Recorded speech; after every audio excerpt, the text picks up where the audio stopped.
Welcome into the Boston Sports Summit. I am your host, Tim Barnard, and we got a great show for you tonight. This show is presented by the Grid Network, and I will say, how can you not be excited about what happened on Sunday night? That was absolute cinema.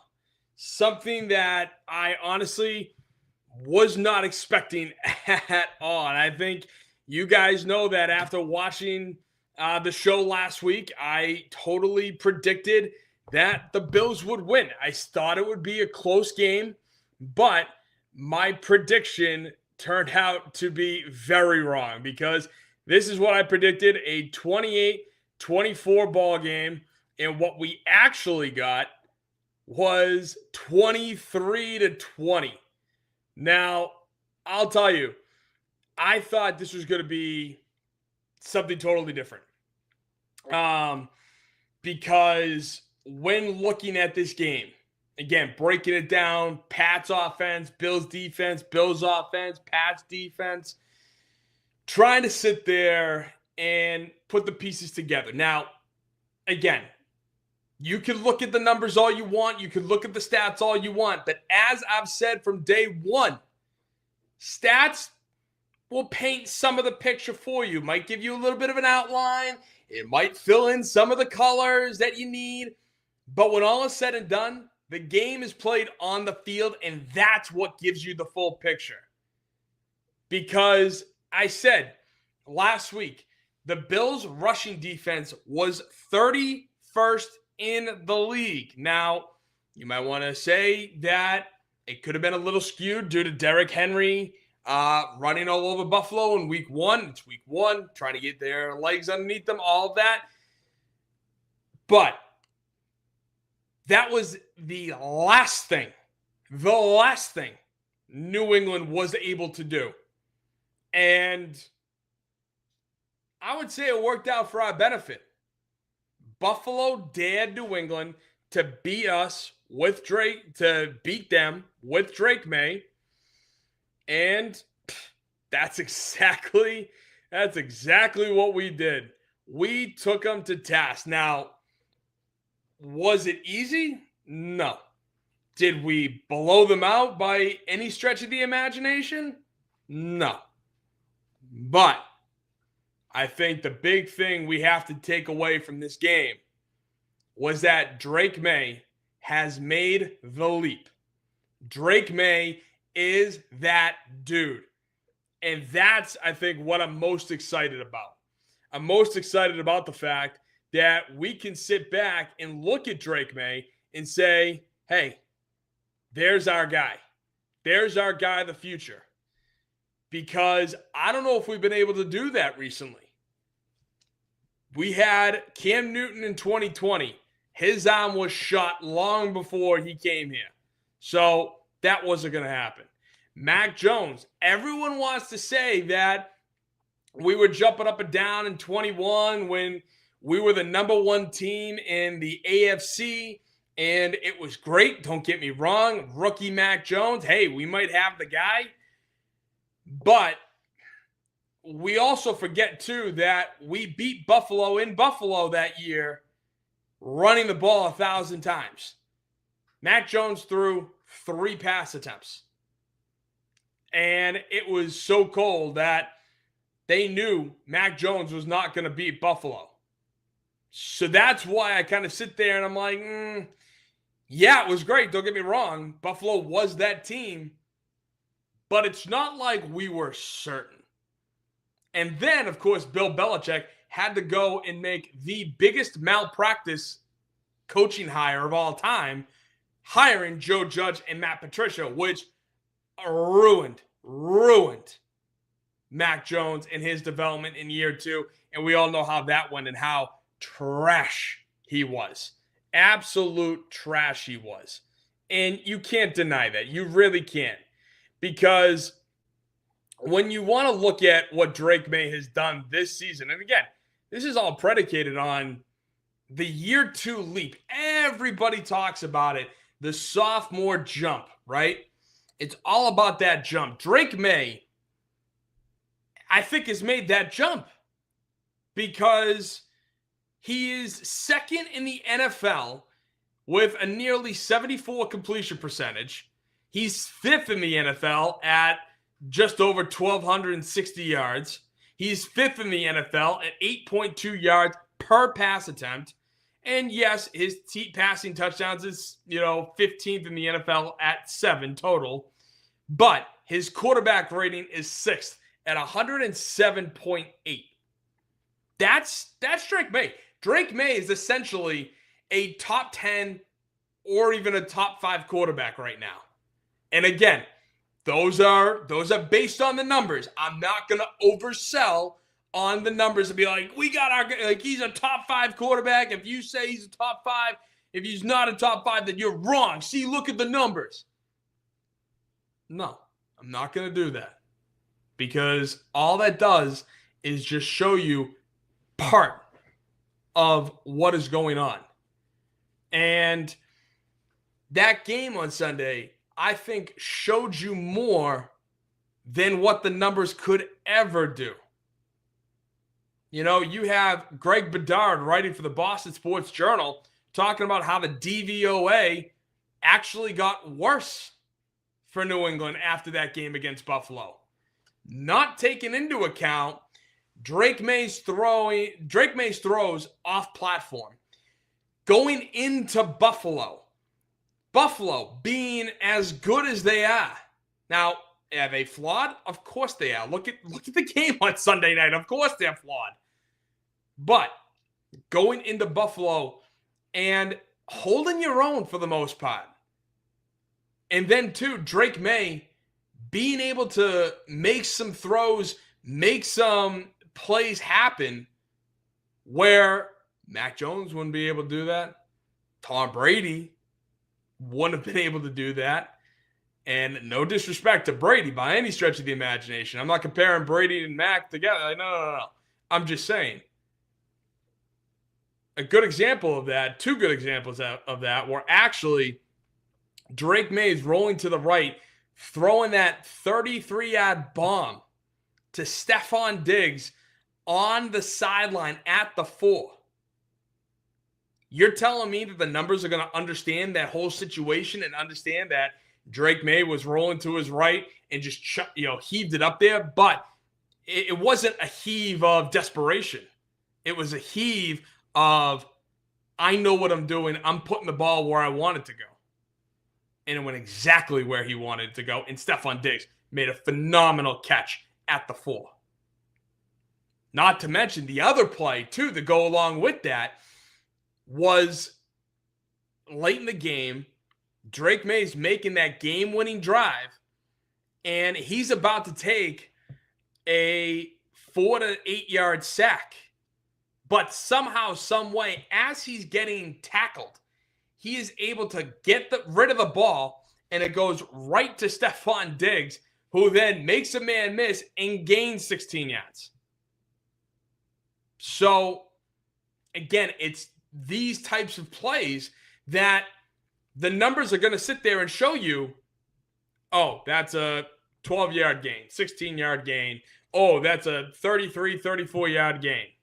It's not taking into account the magnitude of the situation and what that meant for New England, for the Patriots, and how Drake Maye overcame all these odds and made it work, basically. The last 3 years, 4 years, you could argue, maybe even 5 years for that matter. The last 5 years, any of those plays would have never happened here in New England. Even last year with Drake Maye. He wouldn't have made those plays. He might have been rolling out to his right. He might have been, trying to throw it. But he wasn't honed in. He was going to make that mistake.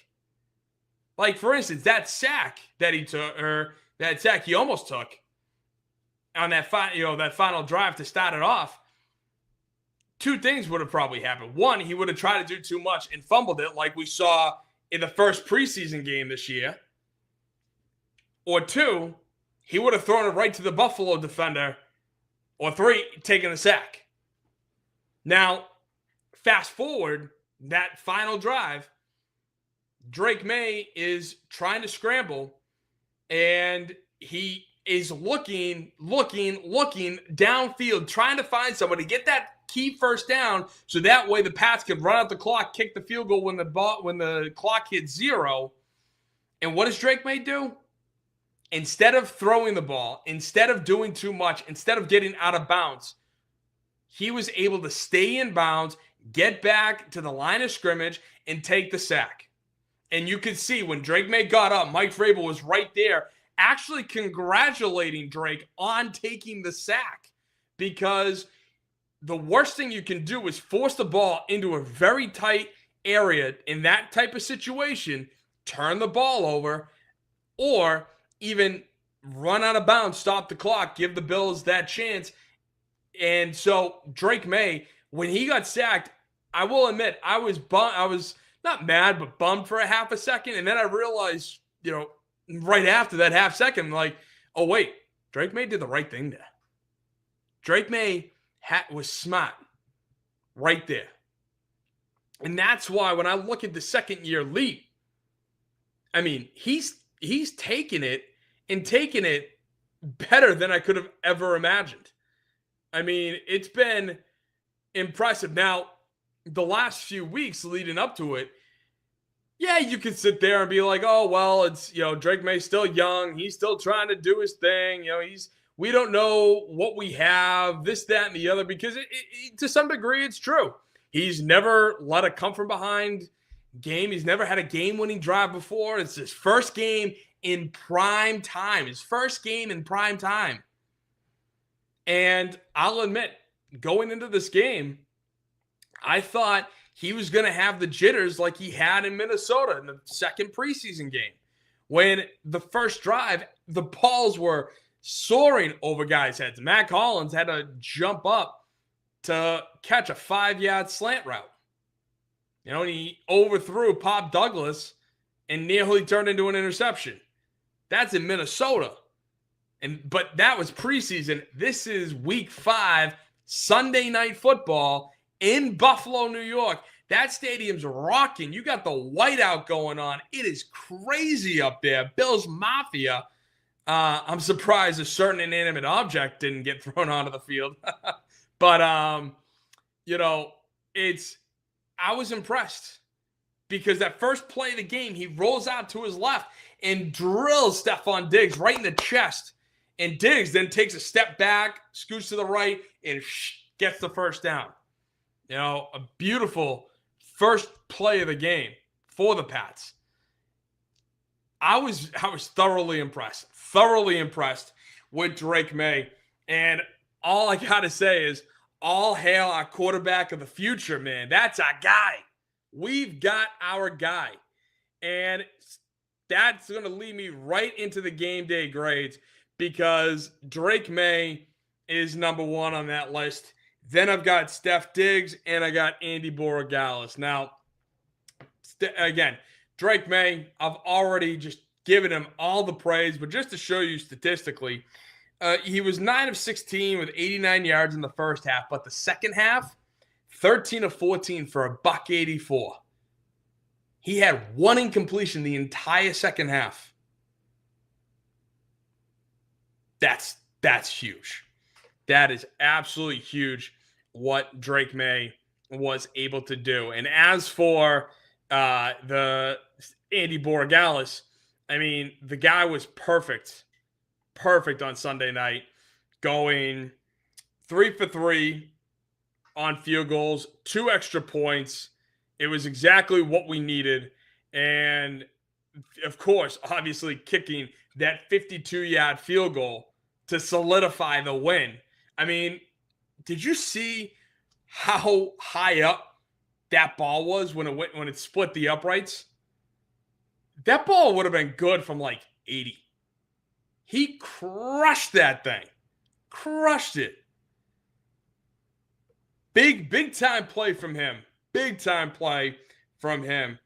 And then, of course, Steph Diggs, right? Steph Diggs, who was coming back for the revenge game in Buffalo. His first time in Buffalo since he left there. And how did he respond? 10 receptions on 12 targets for 146 yards. And that play where he got tackled at the 3-yard line or 2-yard line, I think it was. Oh, and he's smashing the ground like you knew he wanted that touchdown. He wanted that so badly. So badly. But Steph Diggs was absolutely on another level on Sunday. Absolutely on another level. And if that's the Steph Diggs now, is he going to put up those, numbers and the yards and all of that? Not every week. But if he could be that guy, if he could be trolling up and down the sideline, rallying his guys, just constantly talking, constantly going, give me that Steph Diggs all day long. Like, let's go.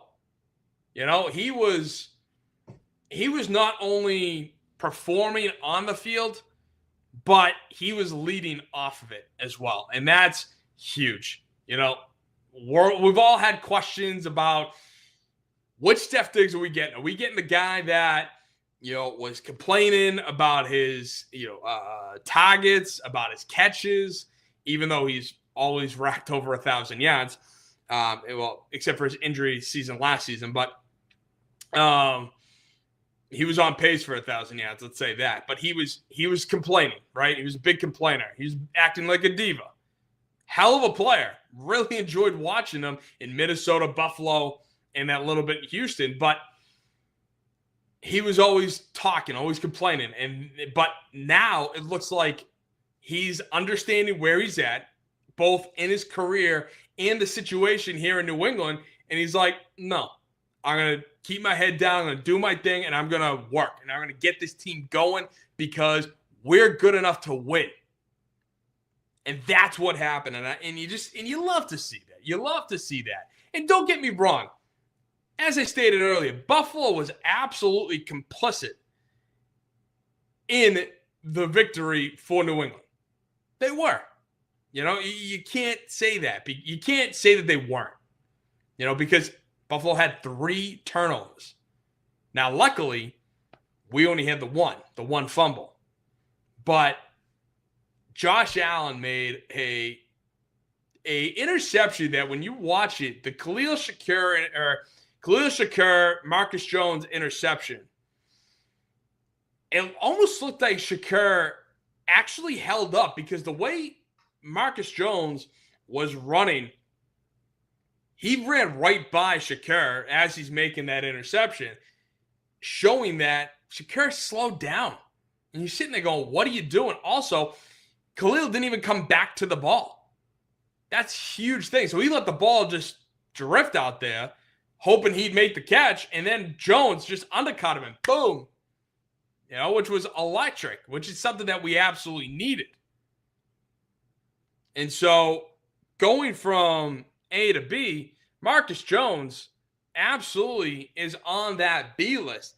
And so is in Christian Barmore. And Christian Barmore, I'd say both him and Milton Williams, but Barmore in particular.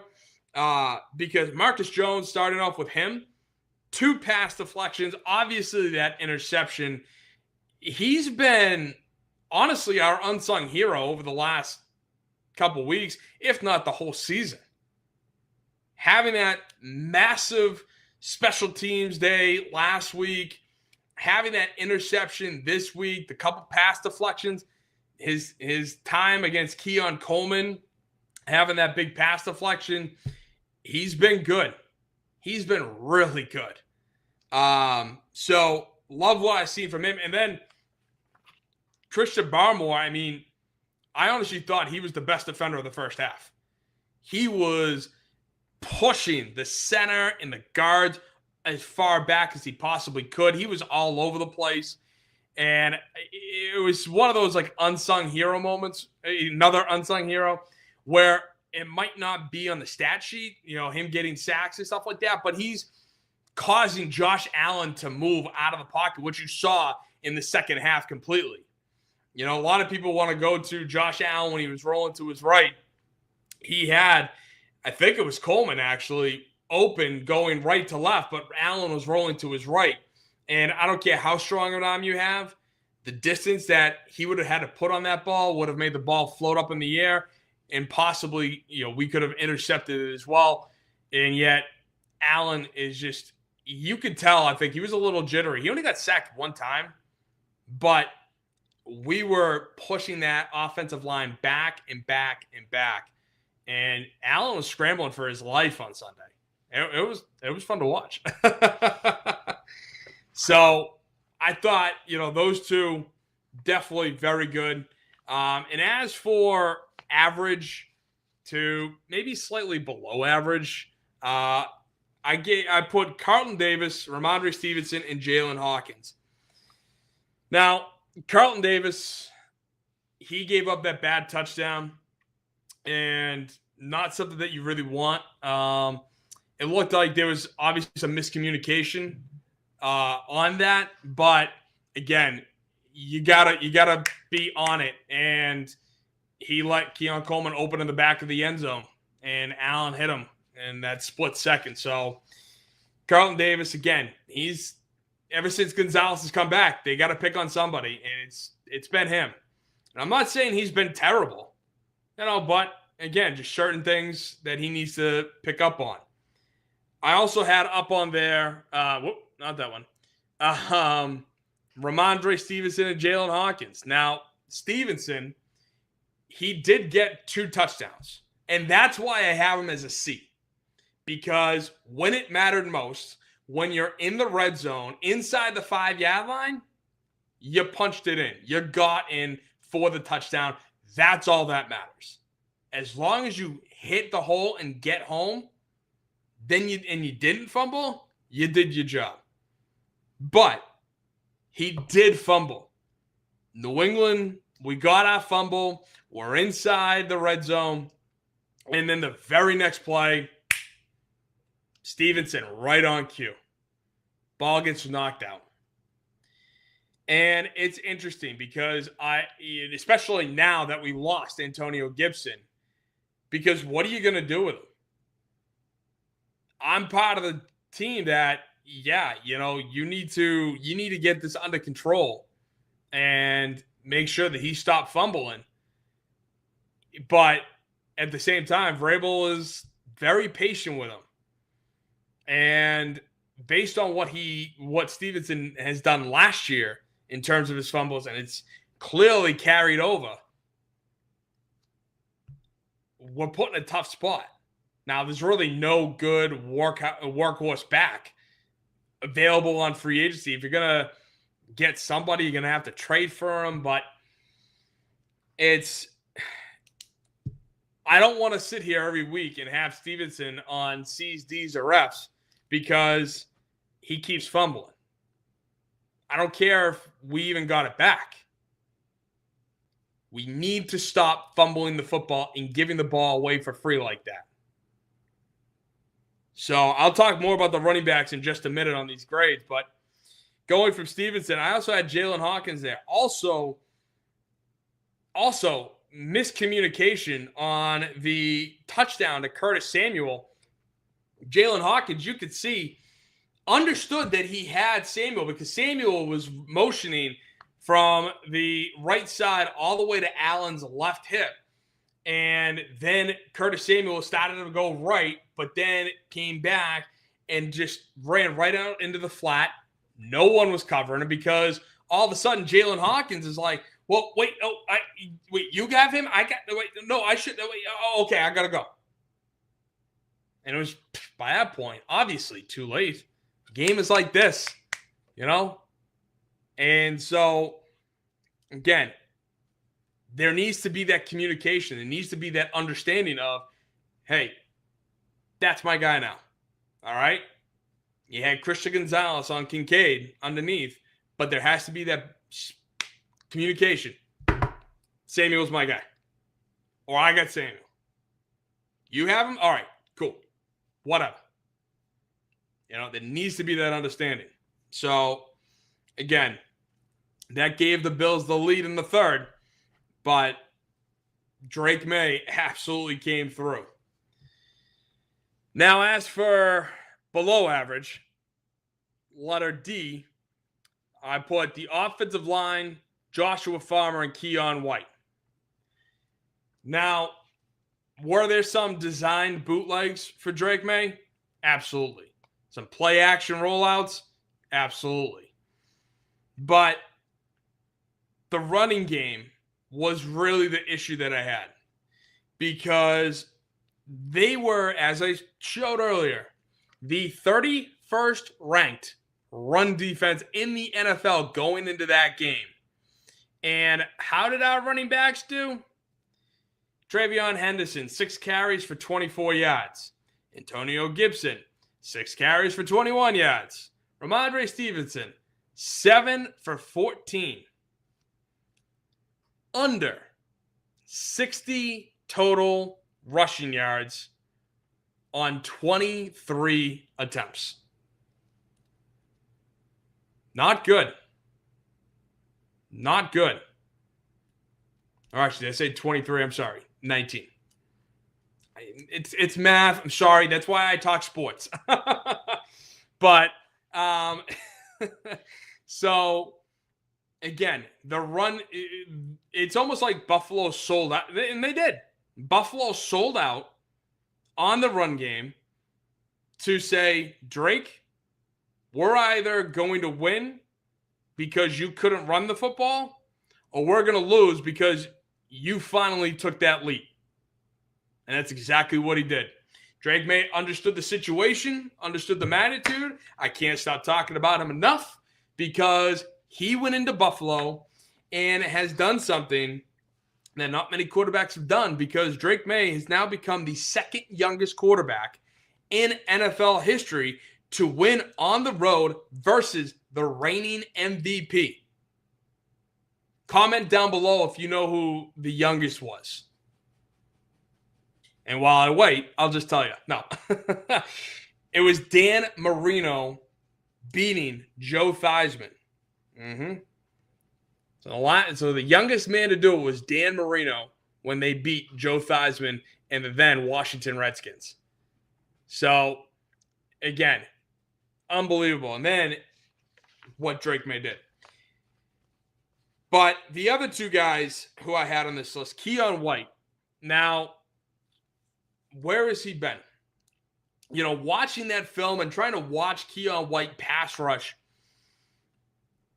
he either overruns Josh Allen, gets swallowed up by the left tackle, or he just bull rushes and tries to add a spin move, tries to get around, but every time he does, it's too late. He goes right into the offensive lineman and isn't really able to maneuver or get around.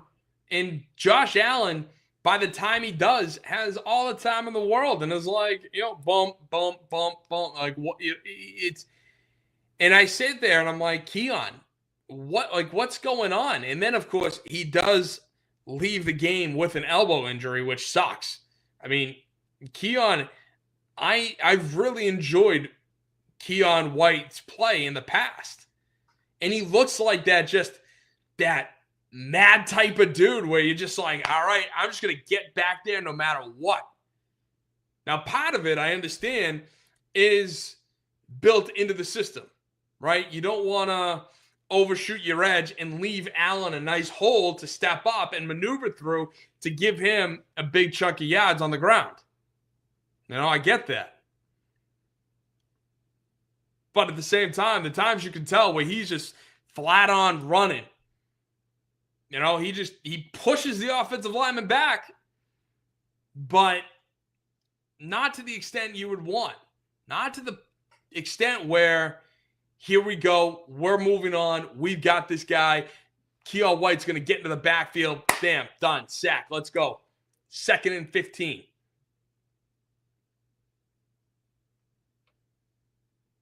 So I think, I hope he heals real quick, and I hope he gets better and back out in the field, because I want to see him get sacks, man. I want to see him get back there. And then the last guy I had, Joshua Farmer. That penalty with his late hit on Cook. Now, when listening it on Sunday Night Football, when watching the television, as soon as Farmer hits Cook, like maybe even as Farmer is in midair, diving at James Cook, with Cook's knee already on the ground, taken down by Harold Landry. At that moment, that's the first time I heard the whistle. When you're thinking about it, because I remember watching, like when I watched it live, I did have that gut reaction, like, wait a minute, did they blow the whistle at all? And so rewinding it, trying to rewatch it and slow it down and really trying to hear the whistle, it's bang, bang. Now, was James Cook already down by Harold Landry? Was his knee down? Was Cook trying to flip the ball away from him, back to the referee? Looked like it. And absolutely, in terms of him flipping the ball, but he was already down. Harold Landry took him down for a few yard loss. It was clear as day. But then Farmer had to go and dive on him when it was a 20-10 game. The Bills had the ball at our 36-yard line, and it was 1st and 10. Had he not done that, it would have been 2nd and 14 at the 40. Instead, Buffalo got it 1st and 10 at our 25 because they put the 15 yards from the spot of the ball, which would have been the 40. They moved it up 15 yards. You can't be doing that. The undisciplinedness of this team really threw us in a lot of jeopardy on Sunday. And that's where I go to F. I said it last week and I'll say it again. Team penalties. And then I got the running back group I'll talk about in a minute. But the team penalties, you could argue, almost cost us the game. Because the prior play to that, we had Corey Durden's roughing the passer. So in back-to-back plays, we gave Josh Allen a free 30 yards. Now, if you went to Josh Allen, any Bills fan, hell, any NFL fan who actually knows the game and said, what do you think the chances are of the Bills on their drive getting a free 30 yards from a team? Do you think their chances of scoring a touchdown are going to be good? And every single NFL fan would bet on Josh Allen and the Bills offense scoring a touchdown if you give them a free 30 yards. If we do that next week to Spencer Rattler and the Saints, I don't expect a touchdown. I would expect maybe a field goal. But giving a free 30 yards to Spencer Rattler and the Saints is vastly different than giving a free 30 yards to Josh Allen and the Bills. Not to mention, later on in the final drive for the Bills, not the one before we kicked the game-winning field goal, the one before, Jack Gibbons literally shoves James Cook right out of bounds as he's running his route. Now, did Cook maybe put on a slight embellishment? Maybe. You could argue. But does it matter? No. Because that was still a PI call. If you're going to call it down the middle, hand shove on the left shoulder of James Cook. Clear as day. Clear as day. I don't know what Jack Gibbons was thinking right there. And again, that was almost on Jalen Hawkins' interception. Now, it obviously wasn't an interception because Hawkins didn't have his feet in. He rolled out of bounds after he made the catch. So, regardless, It's another 15 yards. Or not even. It's a spot foul. It's a spot foul. That's the issue that I have with that. You can't be doing that in a close game. You know, it's one of those plays, and it led to a Buffalo field goal. You know, it was a 9, as I'm looking it up right now.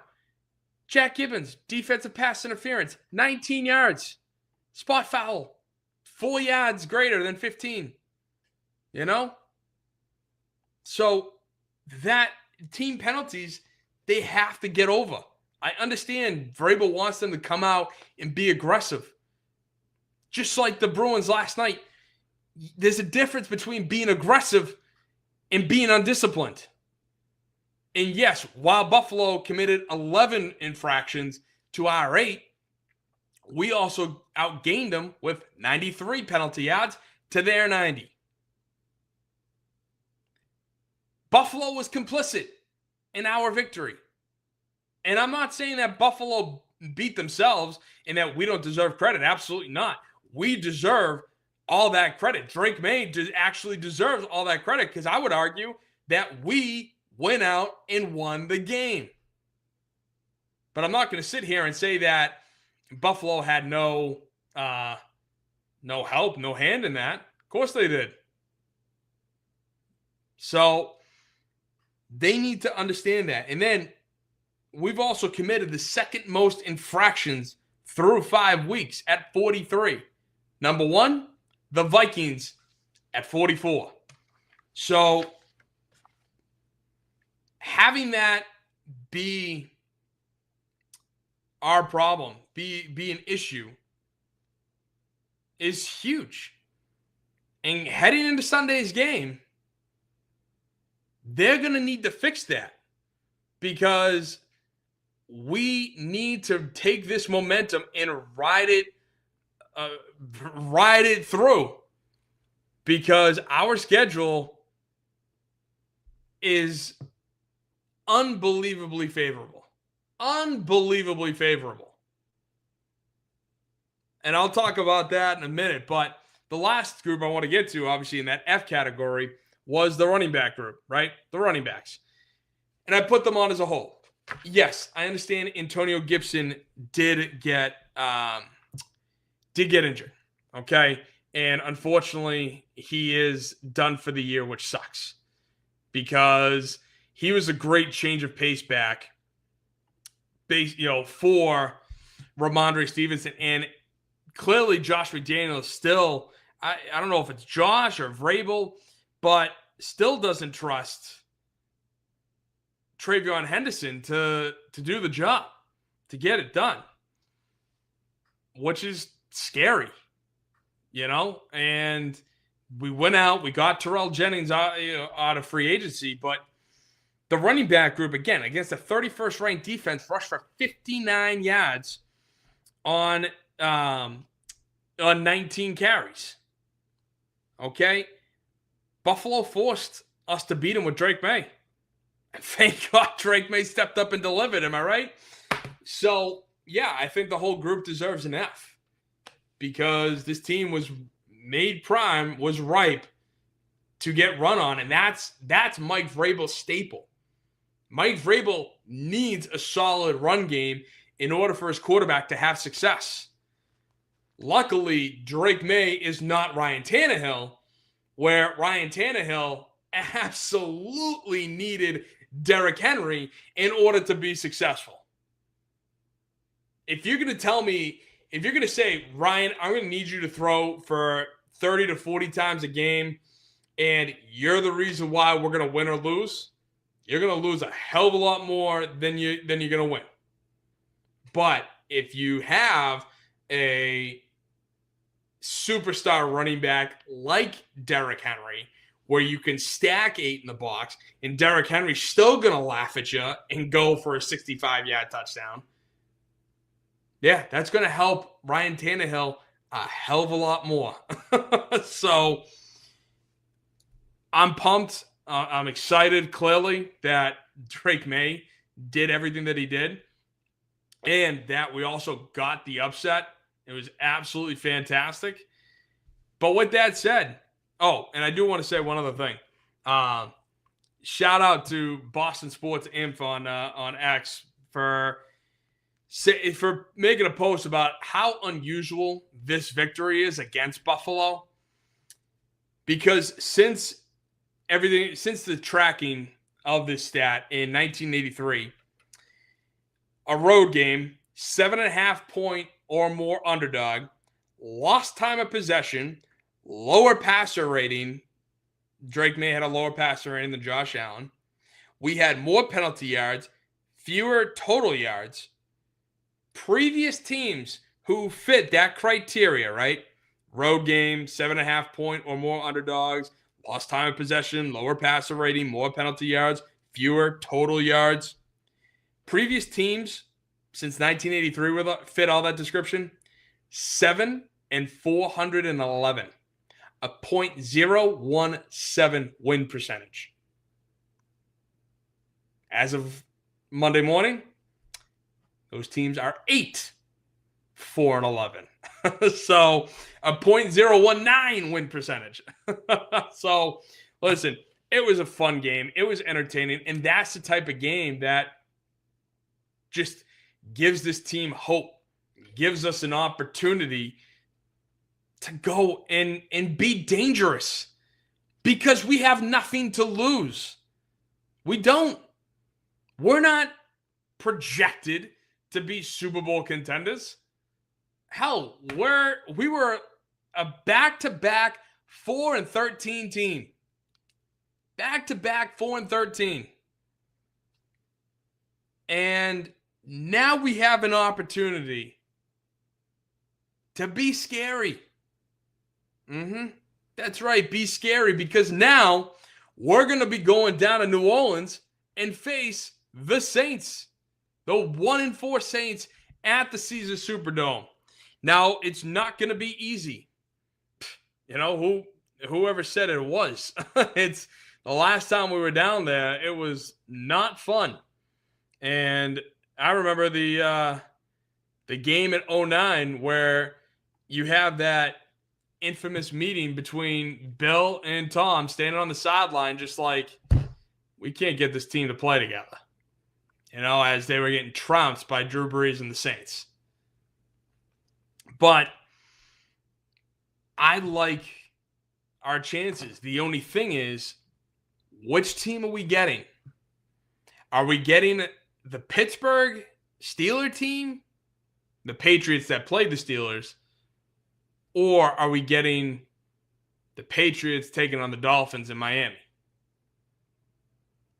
Because if we get the Patriots that played Pittsburgh, then we're going to be playing down to our competition, and a game that, and we're probably riding that high off the win in Buffalo, and we're going to be riding that high all the way down to New Orleans, where New Orleans is going to smack us in the mouth, and we're going to be like, oh crap, we're in for a dogfight. Because say what you want about the Saints, and trust me, I have and I will, but they put up a fight against Buffalo. They won against the Giants. I would not have taken them to beat the New York Giants. I understand Jackson Dart, rookie quarterback, sure. No Malik Neighbors, sure. But even still, I would not have put my faith in Spencer Rattler and the Saints. But they did. They did. And Buffalo took it easy on them for 3 quarters, and then finally was like, "Oh yeah, no, this is our game. We're gonna dominate." And that's what they did in the 4th quarter and ran away with it. If we do what Buffalo did, to the Saints, we're gonna lose that game. We don't have the capability to take it easy for 3 quarters and then finally flip the switch at the start of the 4th quarter and be like, all right, game's ours, guys. See ya. No, we don't have that. We're not the Patriots of old. We're not the Tom Brady Patriots where we're like, all right, we're not going to play down to our level. We're going to walk in there. We're going to get our victory. And we're going to tell you to go screw because you suck. We're not that team anymore. The Saints aren't afraid of us. I think they should be after that win on Sunday. A little bit. But overall, though, they're not. You think Cam Jordan's afraid of us? Hell, he's probably excited the fact that he's going to be going up against a rookie in Will Campbell or Morgan Moses, who's on his last leg. So, again, I'm looking at it going, I'm nervous. But when I'm looking at the team and I'm comparing the Patriots roster and the Saints roster, again, all these positional comparisons are based on the rosters, and some have history and some don't, and I'm just trying to play it as I see it. But I think the Patriots are far and away the better team. Now, of course, on the Saints, you got Alvin Kamara, you got Chris Olave, you got Rashid Shaheed. You've got guys at the skill positions of running back and receiver, where I still believe even if we had Antonio Gibson, we lack. We lack in those areas. But am I taking Drake Maye over Spencer Rattler? You bet your ass I am. Because look at this. QB comparison this season. Both have started all 5 games. Drake Maye, as I said, is thrown for 1,261 yards. Spencer Rattler hasn't even broke 1,000 at 990. Maye's completion percentage is 73.9 to Rattler's 67.2. The TD to interception ratio, Drake Maye's got 7 touchdowns to 2 picks, whereas Rattler has 6 touchdowns to 1 pick. Drake Maye's got a 107.8 passer rating to Rattler's 90.4. And then Drake Maye's got a 63.9 QBR to Rattler's 57. So, has Rattler improved this year? Yeah, I think he has. I also think that he benefits from a new system under Kellen Moore, and he's got Chris Olave and Alvin Kamara, Jawan Johnson at tight end. He's got guys. He's got dudes who he can rely on. Rashid Shaheed, he can throw the deep ball to. I mean, it's not out of the realm of possibility, not to mention the fact, too, that now Christian Gonzalez was limited at best today. What the hell does that mean? Is he okay? Is he did he re-aggravate his hamstring? Is this just a precautionary thing? And if he plays, then yeah, I think it's a clean sweep for the defense. When you look at the D-line, linebackers, defensive backs, I think, yeah, we got the clean sweep. And then, of course, special teams. Marcus Jones, a punt returner. Indy Borregales, Bryce Behringer. I'd take our guys right now over what they got. So, it's interesting to see, what's going to transpire on Sunday. No two ways about it. But when you look at, too, the offense and defensive comparisons, like I showed you with Buffalo last week. All right, let's start off with the Patriots defense and the Saints offense. You got the Patriots defense is 26th in the NFL, allowing 242.2 pass yards per game. The Saints offense, meanwhile, is 25th, averaging only 190.4 pass yards per game. And not to mention, too, that the pass yards, we also spent the first 3 weeks without Christian Gonzalez. So there's a little bit of that, too. But as it comes for the rush defense for New England, we're 4th in the NFL, allowing 85.6 rush yards per game, whereas the Saints are tied for 14th at 116.8. So the Saints are not very good at throwing the football, and they're average at best at running it. And yet they got one of the worst offensive lines in the league. So everything should appear great for New England. You're looking at that, licking your chops. But then when you look at the Pats offense and the Saints defense, the Pats are tied for 7th at 241.4 pass yards per game, whereas the Saints are ranked 9th in the NFL at allowing only 204 pass yards per game. And then, of course, when it comes to rushing yards per game, the Pats rank 27th at 95.2 yards of rush yards per game, whereas the Saints are 20th at allowing 122.2 rush yards per game. So, again, kind of all these things benefit the Patriots. It is interesting that the Saints are a top 10 team passing yards per game on defense. But again, Drake Maye is no slouch. So I like this. I like our opportunity. The only question is, can we take the momentum from Sunday and not overlook it, but use it to motivate us, where we're going to march into New Orleans, we're going to take all their beads, and we're going to spit on their grave and say, you're 1-5, deal with it. I think we can do that. I think we can use Buffalo's game on Sunday to motivate us to not overlook the opponent, but to say, we are so much better than them. Let's go out and prove it on the field on Sunday. Because that's what I have. I got the Patriots running away with this. 31-10.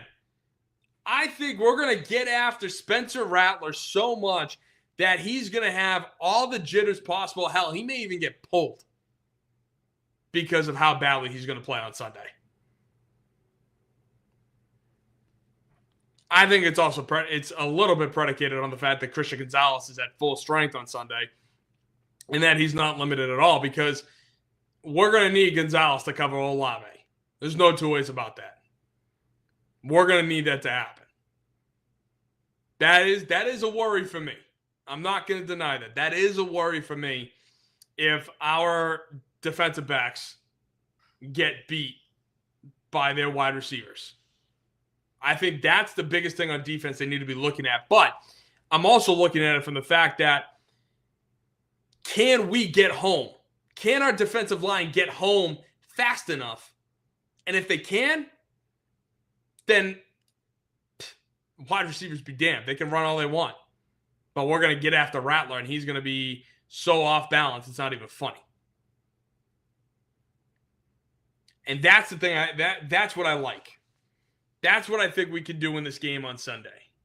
Now, frequent commenter Not Doug says the Pats 11-6 this season. And it's funny you say that, Not Doug, because I think, all things considered, we could be so much better than 11-6. Because do the Patriots have it easy? Courtesy of Tankathon, we have our remaining schedule is 32nd in terms of strength. The win percentage is .305. The 31st ranked strength of schedule has their strength of schedule at over 400. That's how bad the rest of the teams we're playing are. Yes, we are going to have to play Buffalo in Tampa. We're playing Buffalo at Gillette next time, and we're going to have to go down to Tampa and play the Buccaneers. Those are going to be tough games. You know the Bills are going to want revenge for what happened on Sunday when they come into our stadium. No two ways about it. And then Tampa, Baker May is looking unreal right now. You got Emeka Egbuka, playing out of his mind as a rookie wide receiver from Ohio State. Godwin is only going to get healthier. Mike Evans has the possibility of returning. Will he return in time for our game? I don't know. But if he does and he's fully healthy for that, that's a three-headed monster you don't want. That's a three-headed monster you don't want. But when you're looking at some of our worst opponents, New Orleans is on there. Tennessee is coming up. We got the Giants. We have to play the Jets twice. We got the Dolphins at Gillette one more time. And we have Cleveland, who just traded Joe Flacco to Cincinnati.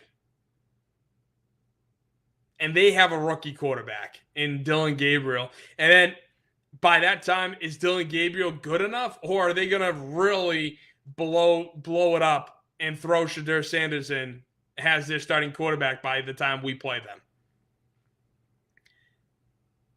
Our strength of schedule is a freaking joke. Now, it's funny because in my way too early picks, I had us going 4-1 by week 5. Funny enough, we're 3-2, and the one loss I thought we was guaranteed, at Buffalo, we actually won. So we're 3-2. We're at New Orleans, at Tennessee next week, home against Cleveland in 2 weeks, home against Atlanta. We're at Tampa Bay, home against the Jets, at Cincinnati without Joe Burrow, home against the Giants. We have our bye week in week 14, home against Buffalo week 15, which, again, it's week 15. So obviously Buffalo is going to still have something to play for by that moment, which is why dangerous team. And then we're at Baltimore, who knows what's going on with Lamar Jackson and his injury. Then we're at the Jets, and then home against Miami to finish off the season. I mean, I don't know about you, but 11 wins should be the bare minimum with the remaining strength of schedule. Because if we continue to play the way we played on Sunday, and not only play up to our opponents, but also, again, play better than our opponents, then I don't see why this isn't 7 wins on the right-hand side. That automatically brings us to 10 wins. If we beat Saints, Titans, Giants, Jets twice, Browns, and Dolphins. Right? If we beat every single team on the right-hand side, that brings us to 10 wins.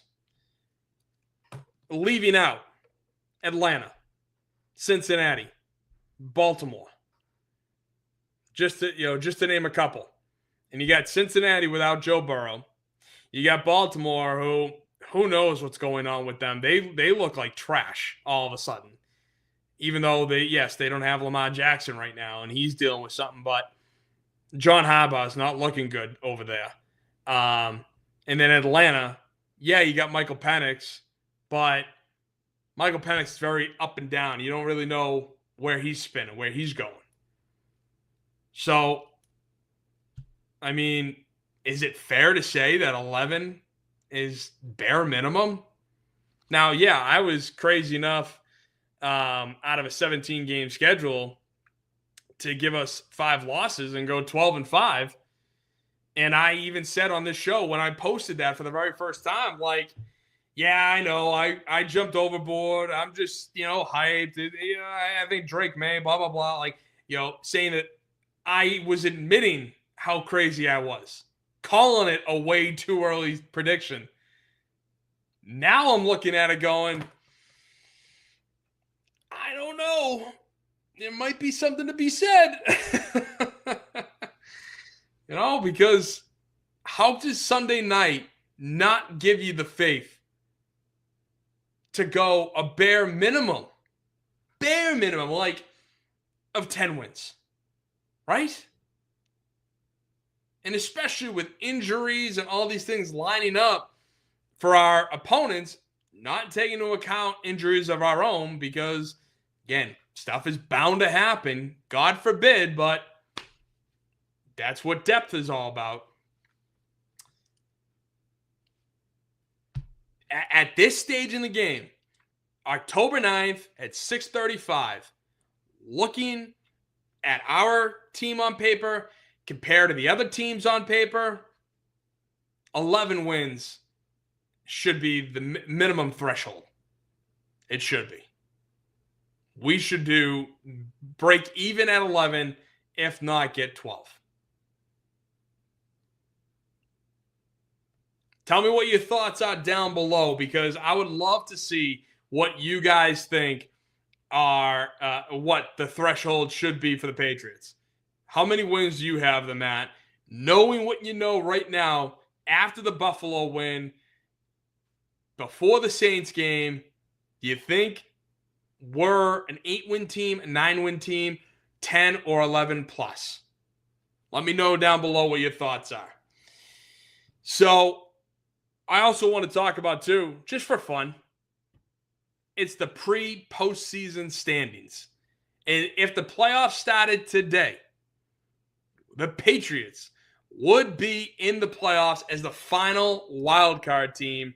And funny enough, we'd be playing the Bills as it currently is constituted. So usually I'd wait well in advance or down the road before I'd even consider that. But after Sunday's win, how can you not? How can you not?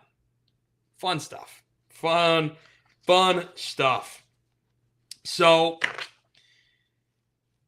next I want to move on to the Red Sox. Just a brief moment, because they had their end-of-season press conference on Monday.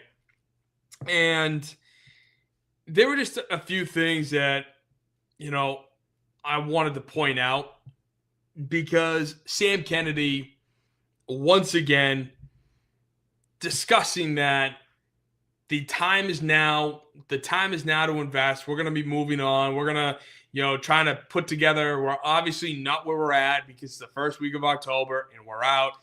But we want to have a winner, for 2026. We're going to do everything in our power to make that happen. And even Craig Breslow reiterated that when he said, quote, "When there is a chance to build a winner and a team that can contend for the postseason, resources aren't a problem." Now, I played for you before that Chris Cotillo clip of when John Henry wants to invest in the Boston Red Sox. Take a listen just one more time. And looking at the odds, Fangraphs has them right now. They're 6 games above 500. They're in the wild card mix, as we talked about. A 48.8% chance of making the playoffs. Oh, sorry. Wrong. I do think there's also people from the very top. We know John Henry thinks this way, that looks at that, but really looks at the number next to it on Fangraphs, Sean, which says the chance of winning a World Series is 2%. This is a guy, and this is an ownership group that's won 4 of them. They're not going to get excited over a wild card round appearance. And that's the thing that bothers me, is how often at these end-of-season press conferences do we have our chief baseball operator, our general manager, Craig Breslow, and Sam Kennedy in particular. Sam Kennedy is the worst at this, who always goes on to say, hey, we're building a winner. We want to build a contender. We know you guys have been patient. Our goal is to build a contender to win championships. That's all we want. Resources aren't a problem. Well, again, as Chris Cotillo said it there, the John Henry looks at the World Series odds. And in Craig Breslow's answer, you can kind of allude to that, because he says, quote, "when there is a chance to build a winner," end quote. From that, you can gather when there's a chance that we're going to be to build a winner. But so we have to figure out, is this team worth investing in? Because are they going to be a winner? That's that whole issue right there. And it's year after year, time after time, that we're stuck. I feel like in this, freaking loop. Now, yes, we did make the postseason this year We had that great wild card game when we won game one, and of course we lost the next two. But the high that we were all on after game one was electric, and just bad base running, bad decisions by the coaching staff, and bad decisions by our outfield, attacking balls, committing errors. I mean, situations like that, show that, again, we're still ways away from being a true contender. But as I've said time before, in order to be a contender in baseball, you're going to have to spend. It's just the truth of the matter. Sure, do you have the one team in the Final Four that is 25th in spending, that's 15th to 30 in spending? Well, not 30, but yeah, you do. And it is what it is. But as a whole, when the Boston Red Sox alone, when John Henry himself was winning championships here in Boston, all four of those championship teams were top 5. Most, if not all, were top 3 in spending. And everyone, all the analytics guys, all the nerds out there who, are trying to play Moneyball will say, yeah, well, I had it. I just lost my train of thought. When it comes to spending, son of a nutcracker. I can't believe I had my train of thought when it came to it, but it just slipped my mind. I guess it couldn't have been that important, right? It's only talking about nerds and analytics. Trying to prove my damn point. But no, it's situations like that, again, they want to get creative. They don't want to, quote unquote, waste money. Yeah, you could argue you wasted money on David Price, but when it mattered most, David Price came through for you in that 2018 postseason, which he's never done before. We went out. The whole purpose of John Henry at the start of it, and courtesy to shout out to Larry Lucchino for doing this, going out and beating the Yankees, calling them the evil empire. Creating that good guy versus bad guy mentality. And that's where we miss. That's what we miss so much. It's that John Henry only wants to sit there and say, well, when our Fangraphs odds to win the World Series is at, let's say, 10%, then he'll go out and spend. Whereas the idea, when you have as deep of pocket, when you have deep pockets like John Henry does and the Fenway Sports Group does, they're buying every other friggin' team and every other friggin' sport. So they got the money. They need to invest in order to build that contender. And that's what bothers me, is that they continue to sit here and reiterate the same talking points year after year after year. Yes, we finally made the postseason after 4 arduous years. But they need to do better. They need to do better. And is it going to be hard to go out and make a splash and, to find that guy? Free agently, yeah, it probably is. But the idea, they can. They have the capabilities to do it. And so that's what drives me nuts when I see stuff like this, when there's a chance to build a winner. There's a chance to build a winner when you go out and actually make moves. Look at what we did this past offseason. Garrett Crochet, Aroldis Chapman, Alex Bregman. Then, of course, Craig Breslow had to go, piss himself when it came to the trade deadline this year, or actually getting back respectable return on the Rafael Devers deal. Oh, wait, how did Quinn Priester do this year? Yeah, all right, he sucked last night, but he was electric throughout the whole season for Milwaukee. Would have been nice to have, another steady arm. We were Crochet, Giolito, and Bayo for pretty much the season. If we had Priester and Priester performed the same way here, I don't know. That would have helped. Would have helped when Giolito went down. We didn't have to throw Connolly early to the Wolves like that. Not for nothing. Early did pretty well for himself if it wasn't for defensive errors in Game 3. But even still, dumb stuff like that. Give Craig Breslow all the props for the offseason, except for signing Alex Bregman because he didn't want him. Cora wanted him. Breslow did not.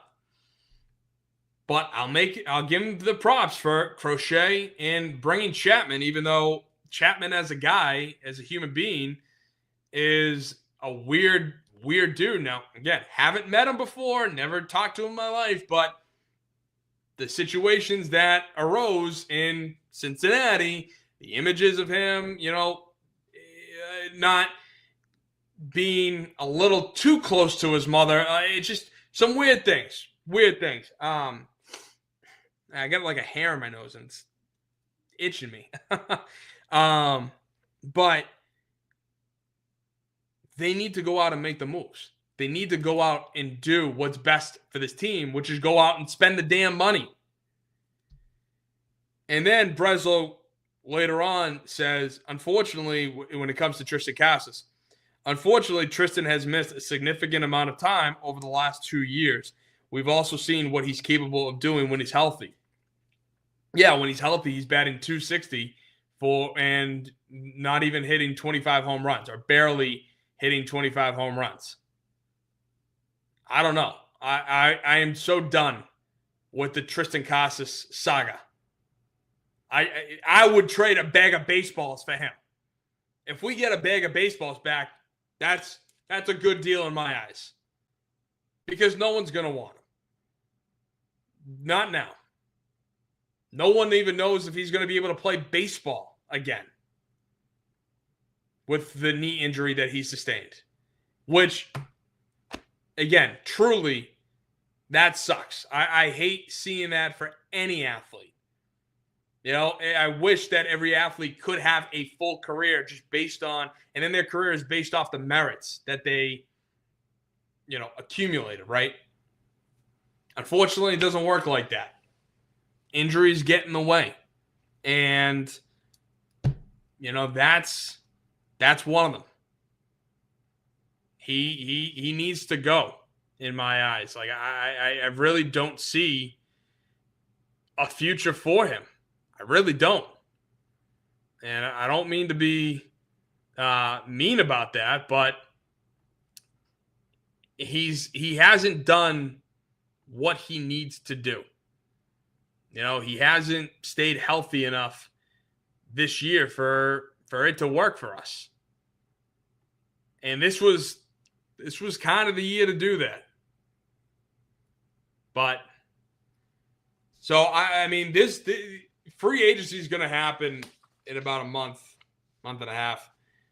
And I'm going to be interested to see kind of who's out there. You have some reports that Pete Alonso, Kyle Schwarber, Kyle Tucker, you get some guys out there, allegedly. But their teams are also going to have the chance to negotiate. And apparently, at least for the Phillies and Schwarber, Dave Dombrowski is not going to let Schwarber go. So Dave Dombrowski, a baseball guy, is going to make sure he's keeping Schwarber. So, I wish we had Dave Dombrowski as our GM. But no, he's a real baseball guy. Why would we want him? Instead, we got a friggin' nerd from Yale who played the game, but is still a nerd from Yale. It's crazy to me. But Moving on to a team that actually played last night, the Boston Bruins. They had a big, I think it's a big time win. And right now, I'll take any win I can get because that 3-1 win over the Caps, I thought was really good. Now, was it the type of game I wanted them to have? No. And you might be asking me, well, Tim, what kind of game do you want them to have? I wanted them to have a game that's more like Edmonton, that's more like Vegas, that's, more like Florida, where you got four lines that can score and they're playing at a much faster pace, getting shots on net. But this game reminded me a lot of a former Stanley Cup winning coach here in Boston, Claude Julien. Because through 2 periods last night, the Bees had 10 shots on goal. Now, they finished with 20, but through 2 periods, the Caps had 26 shots on net. 26-10.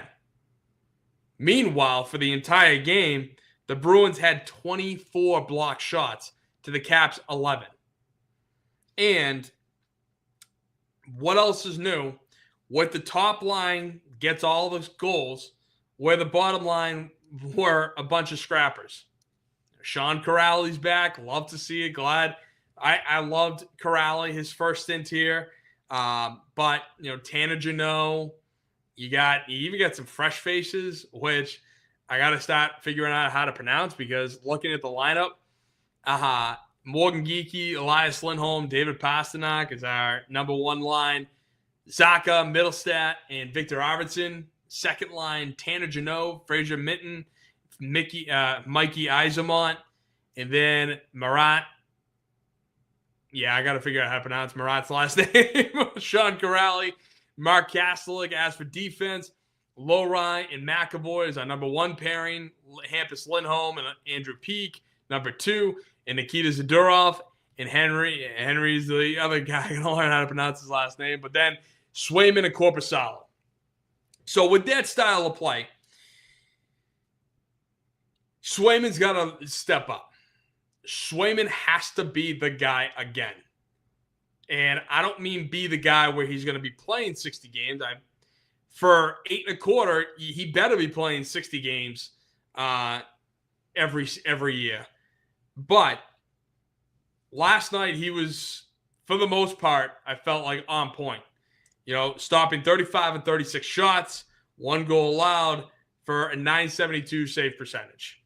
Really brought it home. Something that, you need to see. But the team as a whole, while they looked more like Claude Julien, where they were comfortable winning 1-0, like I thought that game was going to end 1-0. And then, of course, Washington scores. We immediately go 15 seconds later, go on a power play. And we did something that Claude Julien never wanted to do, was actually get good at the power play, where Pavel Zacha, indirect pass off the boards, hits Pastrnak, and he fakes a shot, passes it over to Lindholm, who instead of making it a one-timer, holds on, gets the goalie to flinch, and then puts it top shelf right over the goal pad. So then we went up 2-0 and got an empty netter to win 3-1. But it was something like that I don't know how sustainable that's going to be. And it's exactly what we wanted, when it comes to our style of play. But I'm not sure that in today's day and age, it's going to get us more and more victories. Because we need to have our bottom 6 score. And I like what Mikey Eismont was.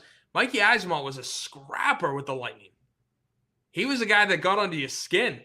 He was good. I liked him, kind of. I hated him, but But when you look at the lineup, Swayman's really got to be on point this year. And I think they're going to try to do a more, 50-50 game between 50-50 approach between Swayman and Korpisalo. But what I saw from Swayman last night was better than before, was better than last year by and large. That near opportunity for Washington where Lindholm skated right in front of Swayman and just lost control of the puck, and the puck nearly went between Swayman's 5-hole, and he was alert enough to stop it before it went in, before it crossed the line. Last year, that would have been a goal. That 1,000% would have been a goal last year. So, again, it's situations like that, hey, maybe Swayman does have his head on right now. And we need to take advantage of that and capitalize by getting wins like we did last night. And we beat a pretty good team. Tom Wilson, Alex Ovechkin, they were a good team.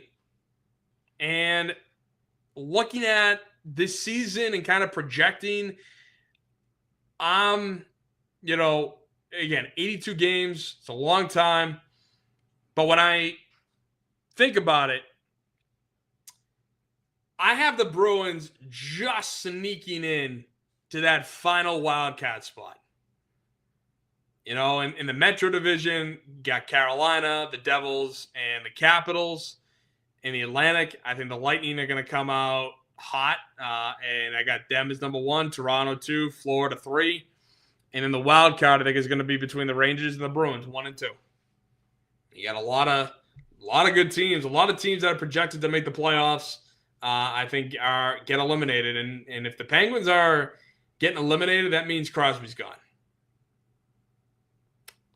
And I don't know if we have the necessary talent or pieces, but I don't know. Make a swing. Sidney Crosby. Though he's not going to want to come here. I can tell you that much. So it's going to be interesting to see what happens. But again, with the Bruins, they got off to a good start. And they did exactly what they said. Got the first win of the year on the road in Washington versus a good Capitals team. And, hey, that's the beauty about sports. As I keep saying time after time, you can throw all the numbers you want at me. You can tell me, hey, they're the 31st worst or the 31st ranked or the best ranked team at whatever. But then when you get onto the ice, you get onto the field, you get out in the court, anything can happen. It's all what happens between the lines. That's where the magic happens. So I want to thank you guys so much for tuning in to another edition of the Boston Sports Summit. I am your host, Tim Barnett. We are presented by the Grid Network. So I just want to thank you guys again. And again, tell me what you think down below. Comment. Please like, share, subscribe. If you could, just take a half a second to move that mouse over to the subscribe button. Just press click. Also, you can follow me on all the social media platforms at Boston Sports Summit on Instagram, at BOS Sports Summit on X, and then Boston Sports Summit on YouTube, as well as, don't forget, give a follow to the Grid Network there. A lot of great content creators, a lot talking about sports, different varieties of sports. Also, on Saturday, we got the Saturday morning tailgate featuring myself along with Bryson and Arthur. So if you're big into college football, or if you just want to see my smiling face every Saturday morning, you can check us out 10 a.m. live on the Grid Network's YouTube channel. So once again, thank you guys so much for tuning in.